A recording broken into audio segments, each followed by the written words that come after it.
In today's video, we dive into a gripping story of ancient secrets and unexpected discoveries. What we found will surprise you, and it's only the beginning. Stick around to see it all, and don't forget to subscribe for more videos like this.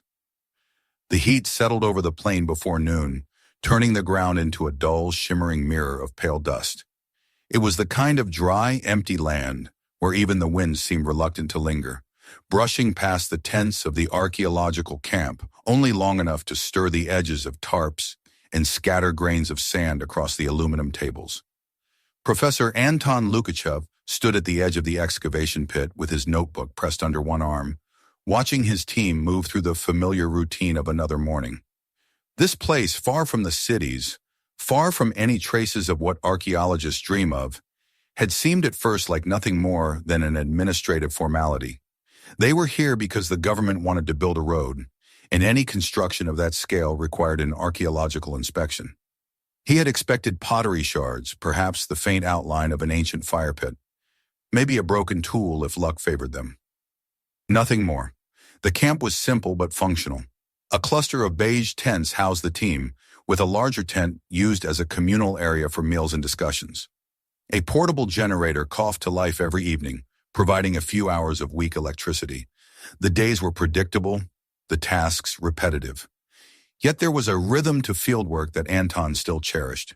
Even after decades of digging across different parts of the country, he found comfort in the slow, patient search for pieces of lives long gone. But this site had disappointed him from the first trench.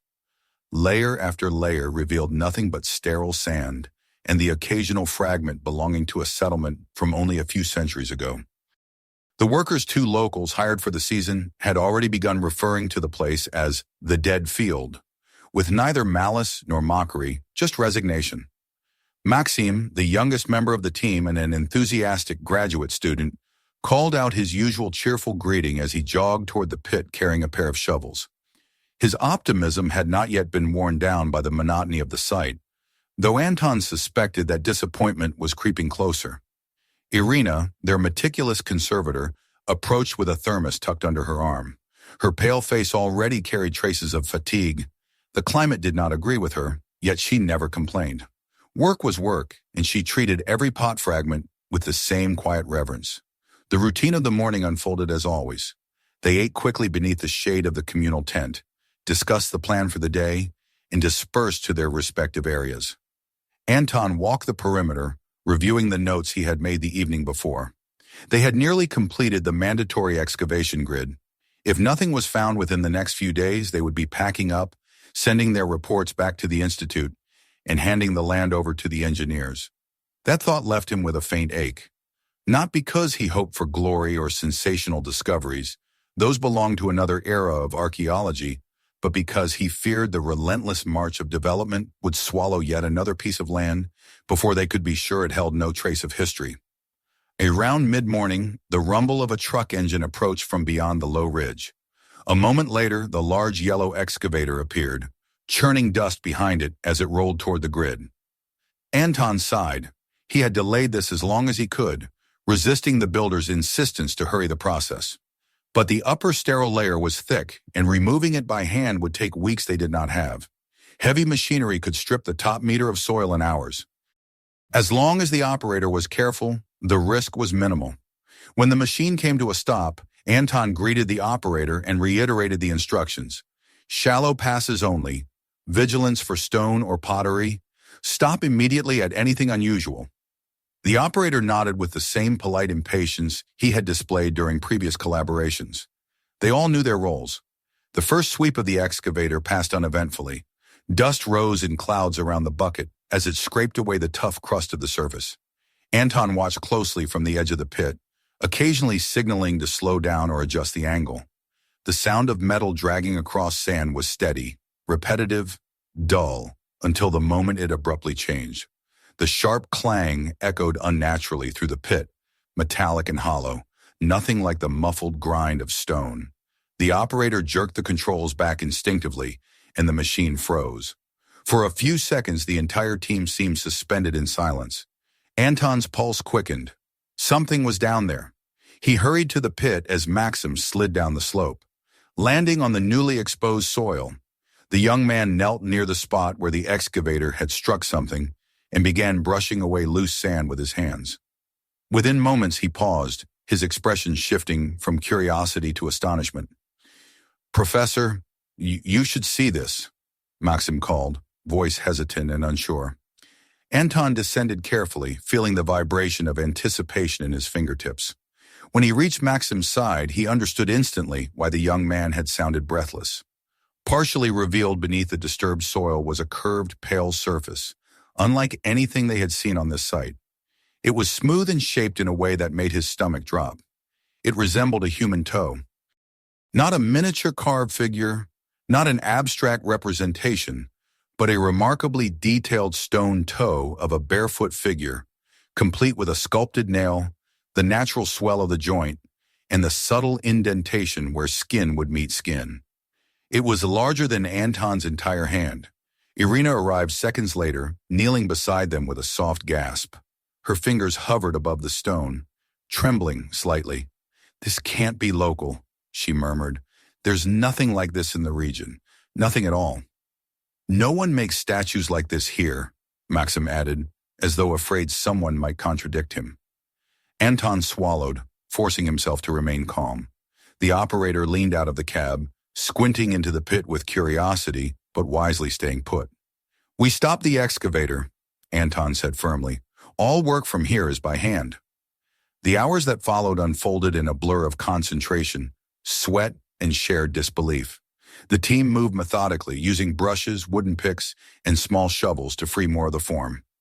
What had begun as a single toe soon revealed itself as an entire foot massive, proportional, and incredibly lifelike.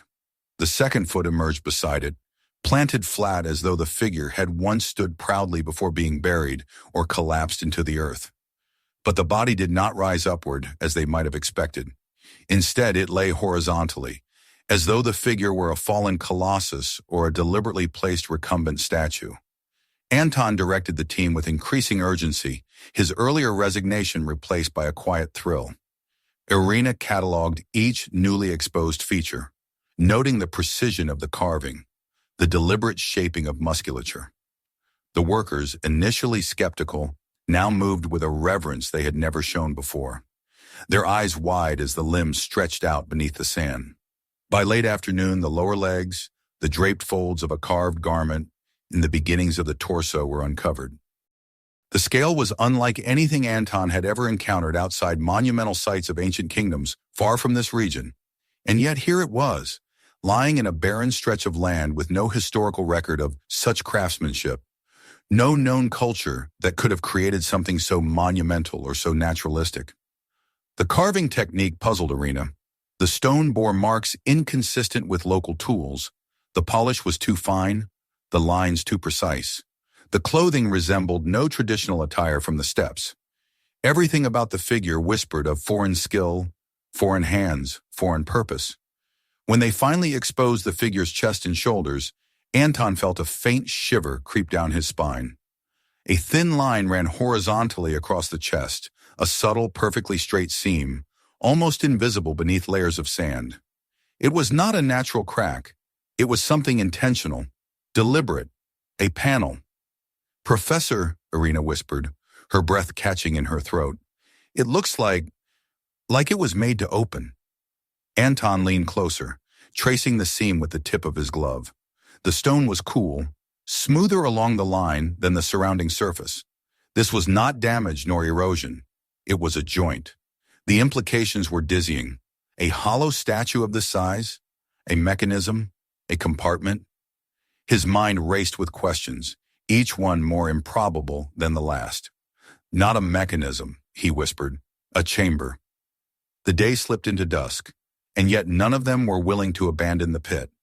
They worked under portable lamps, shadows stretching across the giant form. Each new inch of exposed surface deepened the mystery. The face, when finally laid bare, was serene and haunting. Eyelids gently closed, lips slightly parted, as though the figure were asleep. The craftsmanship bordered on uncanny. The statue's features possessed a softness inconsistent with the typical rigidity of ancient stonework. Anton felt the shift in the air as the last of the light faded, a collective awareness that whatever they had uncovered was beyond anything they had anticipated. It was no longer about pottery shards or tools or remnants of forgotten villages. This was something that would rewrite understanding of the region's past, perhaps even the past itself. The team gathered around the head as the generator hummed faintly behind them. Maxim crouched beside the statue's face, almost afraid to touch the flawless stone. "What do we do now?" he asked quietly. Anton looked at the seam again, feeling the weight of responsibility settle on his shoulders. Every instinct told him they were standing on the edge of something vast. The wrong decision could destroy invaluable information. The right one could reveal secrets hidden for millennia. "We document everything," he said finally, "and tomorrow, we open it." The words hung in the air with a mix of anticipation and dread. The night deepened around them, and the stillness of the plain seemed to close in as though listening. Anton wondered if they were truly prepared for what they might find inside the stone giant, or what consequences their discovery might set in motion. But he also knew there was no turning back now. The past had revealed its hand, and they had no choice but to follow where it led. He closed his notebook, turned off his lamp, and cast one final glance at the monumental figure lying in the sand, silent and inscrutable beneath the stars. The world he knew would not remain the same after this, and neither would any of them. The night after the discovery settled heavily over the camp, but no one slept well. Anton drifted in and out of shallow rest, his mind returning again and again to the immense stone figure lying uncovered in the pit. Even in darkness, he imagined its face calm, composed, almost human in its stillness. He could not shake the feeling that the statue watched them as they slept, that it had been waiting far longer than any of them could grasp. The seam across the chest occupied his thoughts most of all. It was impossible to explain without assuming deliberate purpose, and that purpose, whatever it was, felt strangely close, as though they might grasp it with their hands if they only dared to open the ancient stone. At sunrise, the camp stirred with subdued tension. The morning rituals unfolded in silence. Irina brewed coffee while reviewing her photographs from the previous day, zooming in on details of the carving with a concentration bordering on obsession. Maxim paced near the excavation pit, unable to keep still, occasionally peering down at the statue as though expecting it to change overnight. Even the local workers moved with an air of reverence, their earlier skepticism replaced by the solemn weight of participation in something monumental. Anton gathered everyone after breakfast. His voice, though calm, carried an undercurrent of determination. They would open the chamber today. There was no longer a question of whether to proceed, but how to do so without damaging whatever might lie inside. He reviewed the plan, the tools they would use, the safety measures, the documentation procedures. Every detail mattered. They had one chance to get this right. The sun climbed higher, pouring light directly into the excavation pit. The air shimmered with heat. Anton climbed down first, moving toward the giant's chest. Irina and Maxim followed, bringing equipment. The seam that had caught Anton's attention the day before was now even more apparent. Under the morning sun, the stone along the line looked slightly smoother, as though touched by different hands than the rest of the figure. They began the work slowly. Irina documented the initial condition with photographs, focusing on the seam from every angle. Then she stood back while Anton and Maxim positioned the tools. The surface resisted at first stone that had held firm for centuries, maybe millennia, but gradually, under carefully applied force, the narrow line widened. Dust rose in faint clouds. The sound of metal against stone echoed through the pit, steady and rhythmic. After nearly an hour, something shifted. A faint pop reverberated beneath their hands, and the panel jolted forward by an almost imperceptible fraction.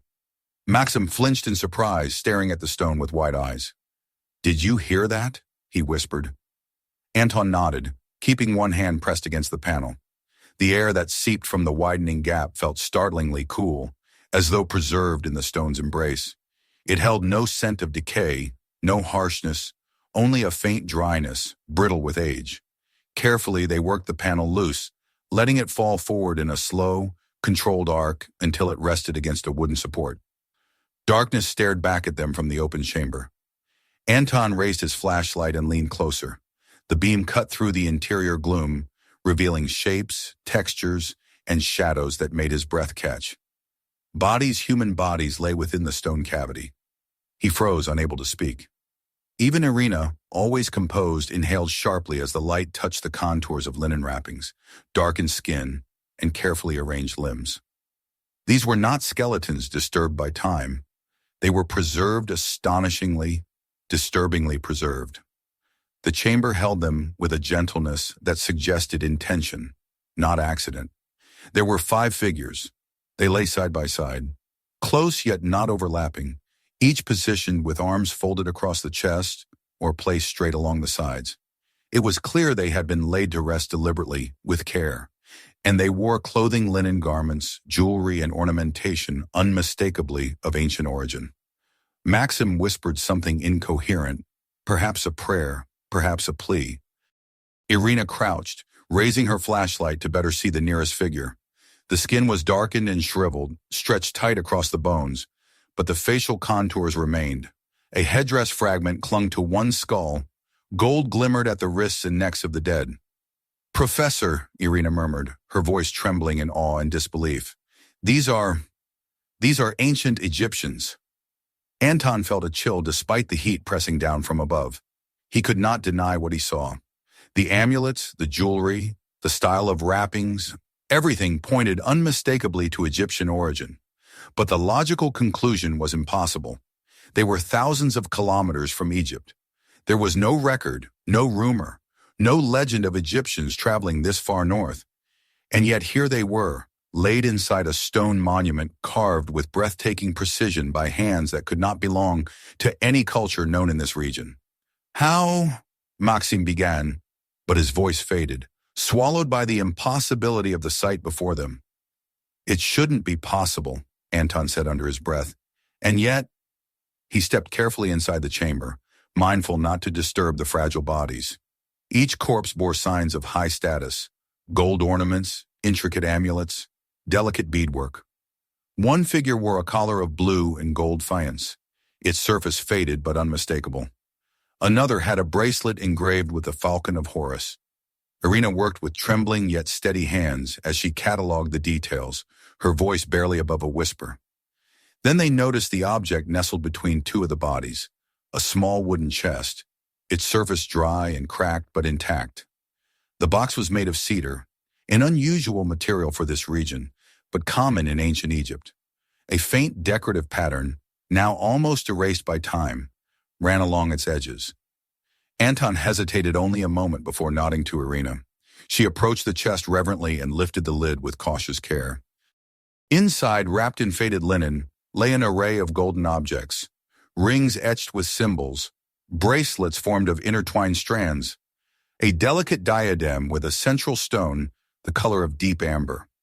Beneath the jewelry rested a thin tablet of wood or bone, inscribed with faint markings. For a long while none of them spoke. The chamber seemed to hold its breath with them. Anton reached out, his fingertips hovering above the tablet. "This," he whispered, "is nothing like anything known in this region." Irina nodded. "It's authentic. It has to be. But why here? Why were they brought so far? And who built this?" Maxim added, sweeping his light across the interior walls, which were smooth and unadorned. "No one here, 3,000 years ago, had the tools to carve something like this. This is beyond anything they could do." Anton felt the weight of the moment press down on him. The discovery was not merely unusual, it was unprecedented. It contradicted known migration patterns, historical records, and cultural timelines. And the mystery of the chamber's purpose only deepened as he studied the positioning of the bodies. They were not thrown together haphazardly. They had been placed, positioned, preserved, protected. They worked for hours, documenting every detail, photographing every angle, ensuring that each body, each artifact, each mark upon the stone was recorded. The sun grew oppressive, but they barely noticed. Hunger and thirst faded into the background. Only the work mattered. As evening approached, Anton called for a halt. They climbed out of the pit, moving with the shock of people returning from another world. The camp felt smaller now, its tents dwarfed by the significance of what lay beneath them. They gathered under the communal tent for a brief meal. The atmosphere was subdued, but the air hummed with a kind of hushed excitement, tempered by unease. Anton felt that unease more keenly than the others. Something about the chamber troubled him deeply. Not the bodies, they were explainable, at least academically, but the intentionality of their placement, the craftsmanship of the statue, the seamless integration of Egyptian remains into a structure carved by entirely different hands. It all felt like a message, or a warning. They debated theories. Irina suggested a lost group fleeing a conflict or dynastic upheaval, possibly carrying treasures to safety. Maxim proposed a long-forgotten trade route or secret migration path, though even he sounded uncertain. Anton listened to them, offering occasional corrections or thoughts, but he kept his strongest suspicions to himself. He would need more evidence before he dared voice them. Night settled over the plain once more. The stars emerged, distant and cold. Anton stepped into the darkness after the others retired, drawn toward the pit as though compelled by some invisible thread. He stood at the edge and gazed down at the shadowed form of the statue. The open chest cavity resembled a doorway into the past, gaping and enigmatic. He thought again of the tablet inside the chest. The markings on it had been worn nearly smooth, difficult to discern even in the brightest light. He needed time and quiet and focus to study it properly. He returned to the tent, set the lamp low, and placed the tablet beneath the glass of his magnifier. Even in the dim light, the faint edges of the symbols were visible. Anton recognized fragments of hieroglyphs, though they were arranged in an unusual way, the structure suggesting a hurried hand. Egyptologists would be needed to confirm. But Anton had seen enough to attempt a preliminary reading. He traced the faint outlines with his finger, whispering the symbols to himself. A direction, a warning, a phrase that repeated itself in broken form along the edge. The path to the north is open. Hide those who know. He stared at the words long after he translated them. The phrase was too specific, too pointed to be ceremonial. This was not a dedication or blessing. It was an instruction, perhaps even an order. If these bodies were hidden deliberately, then this statue was not a monument at all. It was a vessel, a shelter, a disguise, a place to conceal something or someone too important or too dangerous to be left vulnerable. Before he could consider the implications fully, headlights flared in the distance. A vehicle approached the camp, kicking up a trail of dust. Anton frowned, stepping outside. Perhaps it was a supply run or a message from the Institute. But as the car drew nearer, its official insignia came into view. The emblem of the Ministry of Culture. A black sedan rolled to a stop at the edge of the camp, its windows tinted. A man stepped out, well-dressed, composed, accompanied by two uniformed guards. Anton's stomach tightened. The discovery was no longer theirs alone. By morning, nothing would be simple anymore. The appearance of the ministry sedan altered the atmosphere of the camp in an instant. It seemed to draw the darkness closer around them, as though the plane itself sensed a shift in the quiet isolation the team had once taken for granted. Anton stepped forward to greet the newly arrived official, aware of Irina and Maxim lingering just behind him, their faces pale in the lamplight. The man introduced himself briskly as Sergei Korovin, a representative from the Ministry of Culture, though everything in his posture suggested an authority far beyond the protection of historical artifacts. His eyes scanned the excavation site with an unsettling sharpness, as if cataloging not simply the discovery, but the people who had found it. Anton offered him the courtesy of a brief summary, though Korovin cut him off halfway, announcing that he had already been informed of the essentials. What he needed now, he said, was control. By dawn, guards had taken their positions around the perimeter of the camp. The workers, uneasy but silent, kept their distance. The team had been stripped of freedom without a single threat spoken. Restrictions were laid out plainly. They were no longer allowed to enter the pit unsupervised, and all documentation would be reviewed before leaving the site. It was said with politeness, but the warning beneath it pulsed like a second heartbeat. Anton accepted these changes without protest, recognizing that open confrontation would only hinder their work further. But inwardly, he felt something in him coil, like a rope pulled too taut. He sensed that the discovery had awakened interests they were not meant to disturb. He feared that the truth buried within the stone giant might soon become a secret not of history, but of power. That morning, under Corvin's stiff watch, the team descended into the pit once more. The statue looked different in the early light, the open cavity in its chest forming a dark hollow that seemed to consume the flicker of the sun. The bodies inside had not been moved, though Anton suspected they had been examined by unseen hands during the night. He detected faint marks, shoe prints none of their team would have left, and he noticed that one of the gold bracelets had been repositioned. Not stolen, at least not yet, but touched, examined with an ownership that did not belong to any archaeologist. Irina noticed it too, but said nothing until after they climbed out of the cavity and returned to their work tables. Whispering, she told Anton her observations, her voice tight with unease.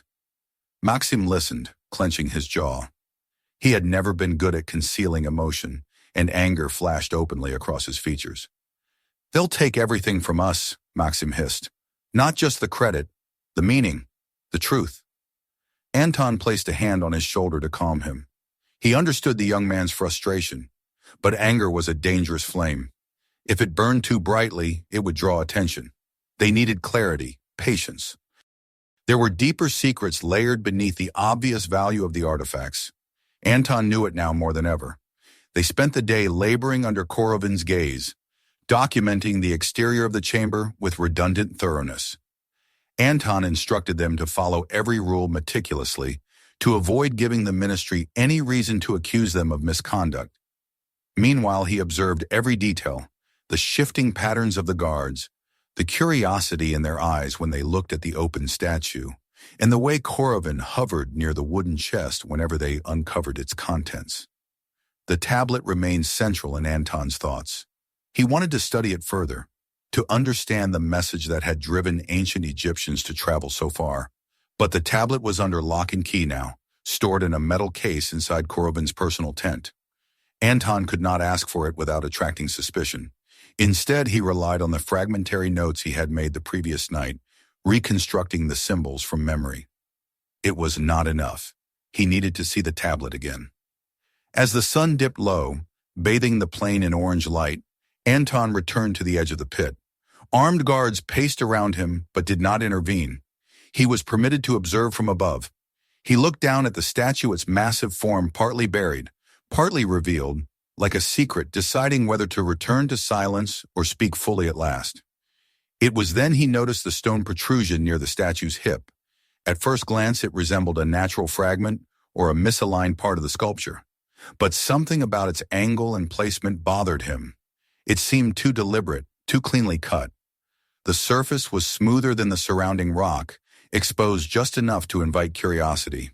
He knelt, studying it as dusk merged into night. Irina approached quietly. "You see it too," she said.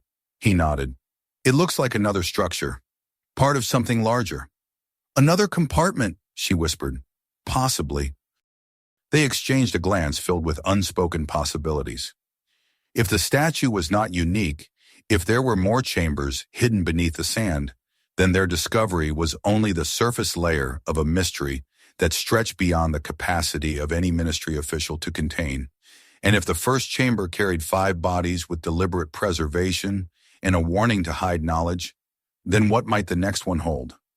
That night, they gathered in Anton's tent, speaking in hushed tones while the guards sat around Korovin's fire, laughing loudly as though unaware of the weight that pressed upon the camp.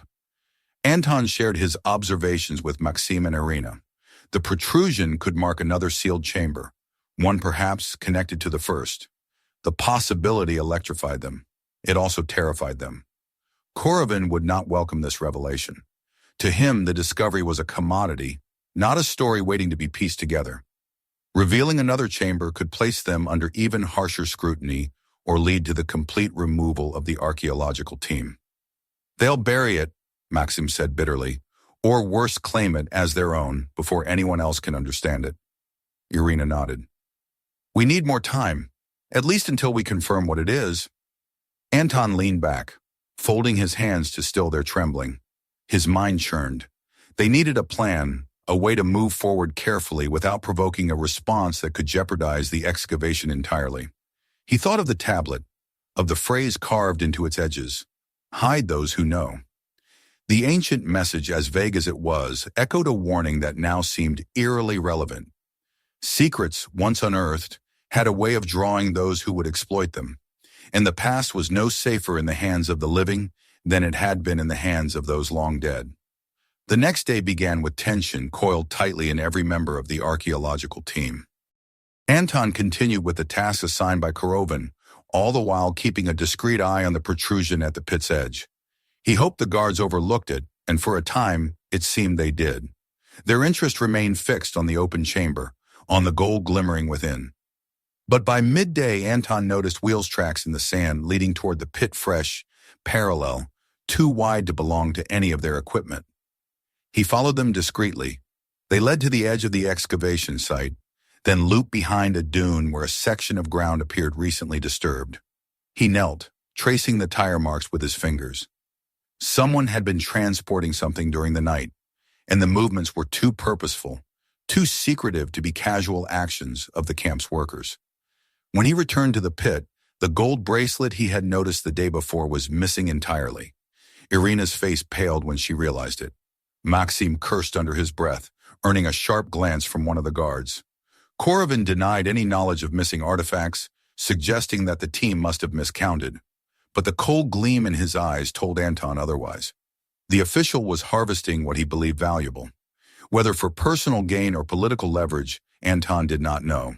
But the theft marked a line that Korovin had now crossed boldly. That night, as the camp wound down, Anton rose from his bed and returned to the open pit once more. The plain was silent except for the distant murmur of the guards' voices. He felt the weight of the work that remained, the responsibility to protect the truth buried beneath the sand. His flashlight swept the contours of the stone figure, lingering on the partially exposed formation that might lead to the next hidden chamber. He knelt beside it and brushed away the loose grains of sand, revealing a sharper edge beneath. His breath caught. This was no random stone. It was another sculpted surface. The darkness beneath its curve suggested depth, hollowness, another sealed space. Anton stood slowly, gazing across the plain. He felt a shift within himself, a clarity. The discovery was larger than their team, larger than the ministry, larger than any political force that might try to contain it. The past had spoken, not through myths or speculation, but through tangible human remains carried in silence across unimaginable distances. And now it called to him, urging him to look deeper, to question, to unveil. He whispered to himself, as much an affirmation as a promise. We found not the secret, but the trail of those who guarded it. He turned toward the camp, the shadows stretching long behind him. The night air was sharp against his skin, but he felt strangely invigorated. Tomorrow, whether Korovin allowed it or not, he would return to the site of the second stone formation. The truth was buried beneath their feet, waiting to be uncovered. And Anton knew now that his task was not simply to study it, but to protect it from those who might twist its meaning. He returned to his tent at last, hearing the low murmur of Maxim's voice as the young man spoke quietly to Irina. They too understood the gravity of what lay ahead. Anton joined them, aware that the coming days would demand more than science, they would demand courage. As he settled among them, he sensed that the true excavation had only just begun. If you enjoyed this video, don't forget to hit the subscribe button and turn on notifications so you don't miss the next one. Check out my other videos and feel free to share this one with your friends. It really helps the channel grow.